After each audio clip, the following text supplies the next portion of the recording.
Hello and welcome back. Thanks for joining me once again. I'm Shayna Cersei, and today we are going to be painting this fabulous fall leaf.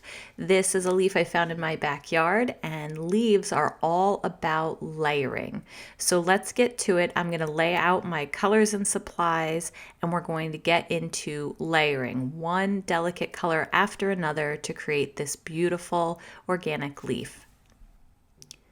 Okay, so let's talk about paint, paper, and brushes to get us started. So the paints I'm going to be using as I start to mix up some colors here, I'll be using my Core palette, QOR by Golden, and I'll be using a variety of colors I'll go over as I introduce them to the painting.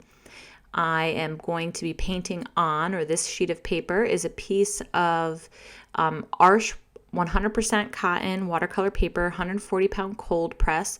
It's actually from a block. You can see I have a few little splotches on it, and it was the top sheet of a block that kind of got left out on my table and got some splatters and splotches on it because I wasn't very careful. So I took that block and I cut up all of the pieces, and I'm just using them for various small demonstration paintings right now. So that's why there are those splotches on the top there. So I'm going to be taking this leaf, and you can see I'm just tracing it. I'm using a number 2 HB pencil. You can just use a number 2 pencil, whatever you have around, and I'm tracing the rough outline. As you can see, I'm not following it perfectly or exactly, just the rough outline of the leaf shape. Brushes I will be using. We didn't talk about brushes yet. I'll just be using my silver black velvet brushes. I have a size 8 and a size 12 that I absolutely love and adore and use for so much of my painting. And then later on, you'll see where I use another part of my brush other than the bristles to create some of the effects on the veining in the leaf. So pay attention for that later on. It's towards the middle to latter part of the video. So now that I have my leaf shape traced out, we are going to put on our first layer. So in my leaf, I'm actually looking for the lightest and brightest color, and I'm using nickel azo yellow for the base layer of this leaf. Now this yellow does not look like the final product of our yellow leaf there, like yellow and orange with some kind of brownish red veining there and a red stem. So this yellow is still pretty far from that yellowish orange color, and I could have gone with a more yellow orange color like a diarylide yellow or a quin gold to get started, but I really think the layering is important because I'm going to let some of this yellow, a very little bit in the end, poke through, and it's going to create a lot more dimension in my colors. So as you can see, I'm just going to paint kind of the whole thing in, leaving some parts a little bit more watery or lighter and other parts a little bit more saturated. It really doesn't matter at this stage. You can do just an even wash pretty much of this yellow over the entire piece. It's going to come in the layering when we put on the additional colors over top that are going to mix with this color and then leave little bits of this color poking through at the end that are really going to create the colors and the hues that we really want in the long run.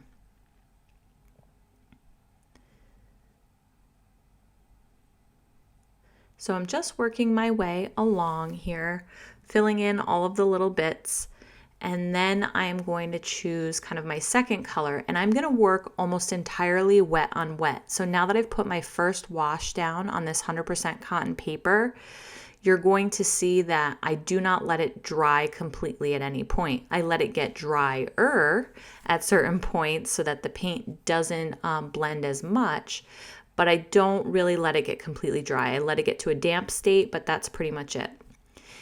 So I'm introducing a quin gold now. So this is quinacridone gold, or very orangey yellow color. So if you can find in another brand, you might be looking at a different name for this, but you're looking for a very orangish yellow color. And I'm going to start to just block out some of the main shapes. You can see those main veins that run up to the center of each of the points on the leaf. This isn't the final time that you're going to see me block these out, and we'll get more detailed later on. but I'm just giving myself kind of a roadmap to follow. And as you can see, I'm starting to place some of this color and I'm around my leaf. I'm looking at the leaf that I'm painting. I'm not going to be completely exact. I'm not going to be painting this hyper realistic, but I am going to kind of keep it loose, but keep the colors and hues as close as I can. So the darker oranges that I see and the lighter spots, I'm going to try to keep those true to what I'm seeing in the leaf. So I'm just going to find my way through this wet on wet, letting those transitions soften and happen as I build these layers.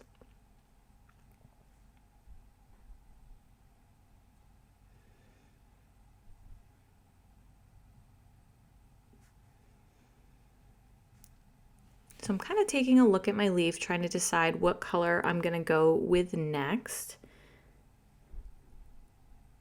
And I've picked up a little bit more of that Quin Gold, but actually have also added in a little burnt sienna with that to give it a more brownish hue.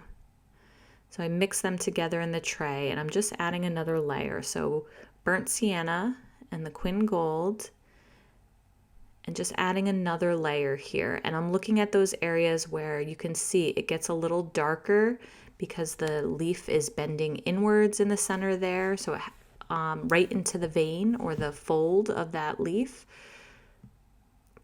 And I'm just dropping in some more color there.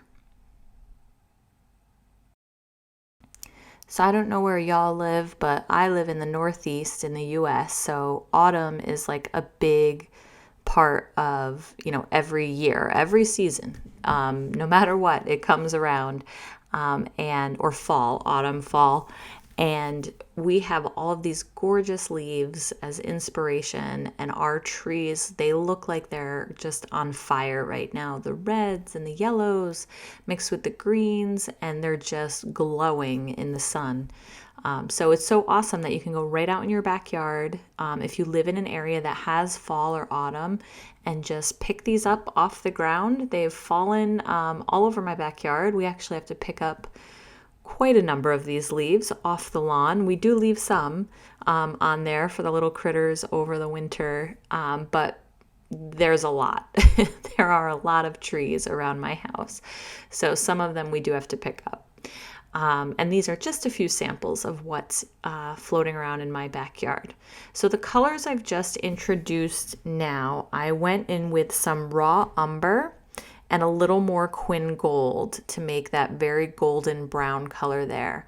Another deeper shade of brown, but still has that golden hue to it with the Quin Gold. And I'm just adding it to those shadow areas on the leaf. As you can see there, the one side of each of the sections of leaf kind of bends in towards the vein in the center there, creating a slight shadow where the other side of it is bending out the other way and there's some light on it. So this all has to do with the light that's in my studio right now and how it's hitting the leaf and creating shadow and dimension on these colors. So I'm just going right from what I see in front of me and going along the edges. You can see I'm dropping in more color to kind of deepen those edges. You see there those crisp little really dark bits right at the very tips of the leaves, and I'm trying to get there. I know I'm going to have to add more, but I'm working my way there through layers. So this is what I meant when I said, leaves are all about layers. I know I'm going to go a lot further than that very first yellow layer. This is not, learn how to paint the shape of a leaf in a smooth wash. This is really, let's paint these beautiful organic colors and transitions within the leaf and giving it that beautiful, vibrant, glowing sensation that you get when you look, not sensation, but look and feel when you look at the leaf. And that's built up by adding all of these layers and adding contrast as we go. So I'm going in with a little more Quin Gold and just adding more drops of color in until I'm kind of satisfied with that area. I will start to add more details. You can see I'm going along the vein and the ribbing area. I am going to have to let it dry just a little bit at some point. You can see here They're starting to stick a little bit. My leaf is starting to get a little bit drier. It's going more towards the damp side, so they're not completely bleeding or blending out. But they're not hard lines yet either, which I don't really want anyway.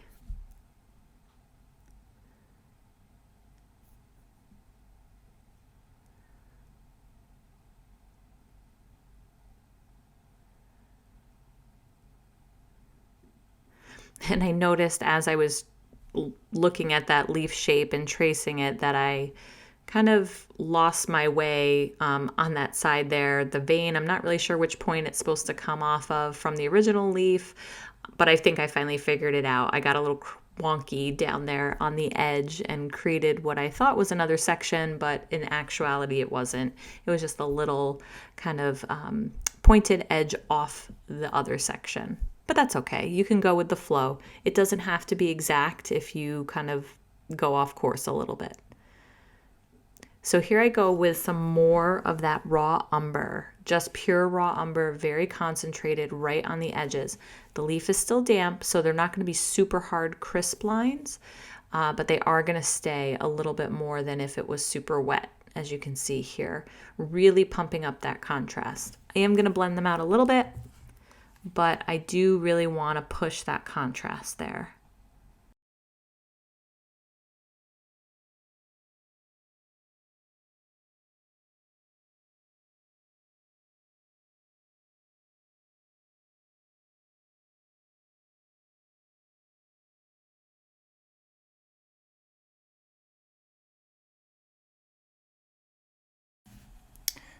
All right, I'm mixing in a little more burnt sienna, and we are going to tackle some of the details on the veins here that run up through each of the sections of the leaf.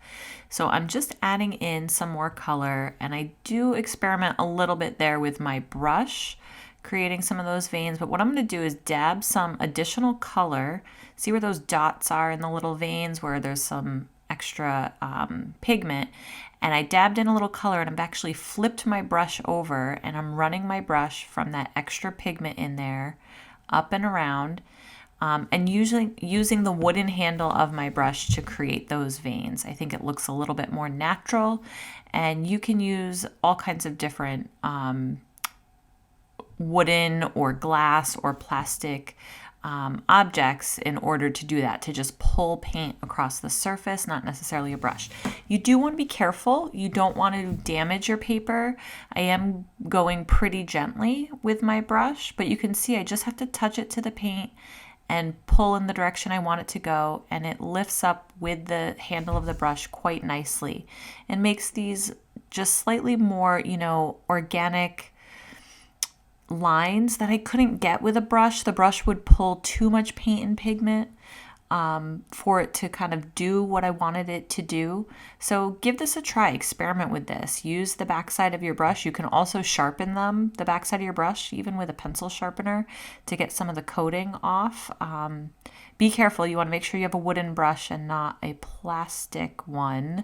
If you're using your pencil sharpener, probably. You could try it. I've done crazier things, but I'm sure there's other tools out there that people use or have utilized to do this, where you're using a hard object, a pointed hard object of some kind, to push and pull paint. I know folks use credit cards, like an old credit card, to push and pull paint across, especially watercolor acrylics across the surface.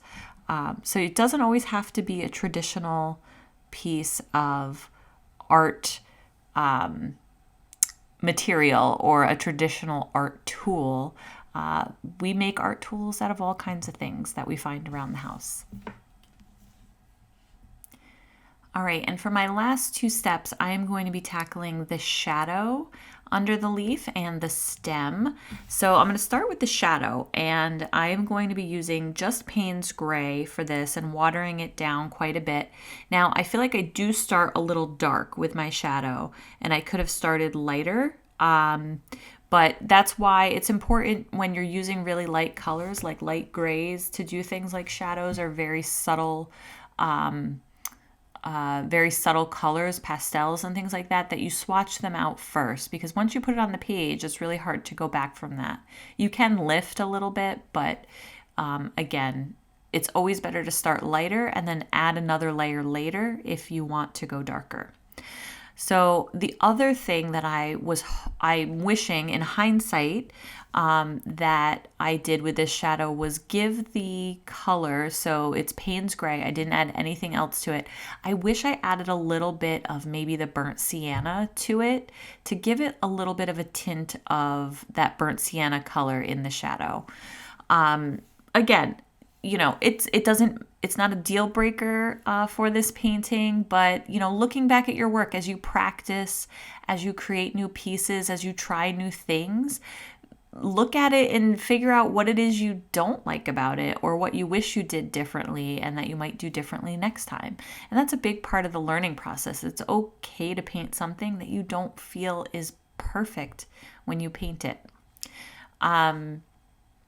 It's all part of the learning process, especially if you're brand new. So I'm going to continue to paint the shadow around the leaf here. And then the shadow that I do love, that you'll see momentarily or in a little bit, is the one under the stem. That curving shadow under there really helps sell the three-dimensional kind of feel of this leaf and make it feel like it's popping off the page. So let's finish off the rest of this shadow here and put in this curving stem down below.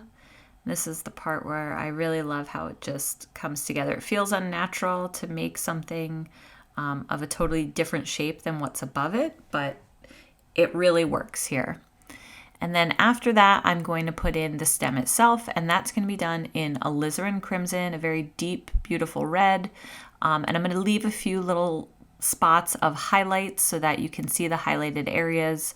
It gives the stem just a little bit of interest and shape to it. And that is going to be the end of our fall leaf. Thank you so much for painting with me today. This is always a pleasure. Remember to go out and find some inspiration right in your own backyard. Paint from life is always a really exciting and fun challenge. Layer, layer, layer. This is all about layering and starting with the lightest color and building up your shadows and details as you go along. So thank you so much. I'm Shayna Searcy. I can't wait to paint with you again. Don't forget to like and subscribe to this channel, leave a comment, and go ahead and share or save this video for a later time. Thanks again. Check out the description for all of the supplies we used for this tutorial, and you can also find my studio crew there if you want more videos with traceables and supply lists. You can check out the studio crew and become a member. All right, take care everybody. Happy painting.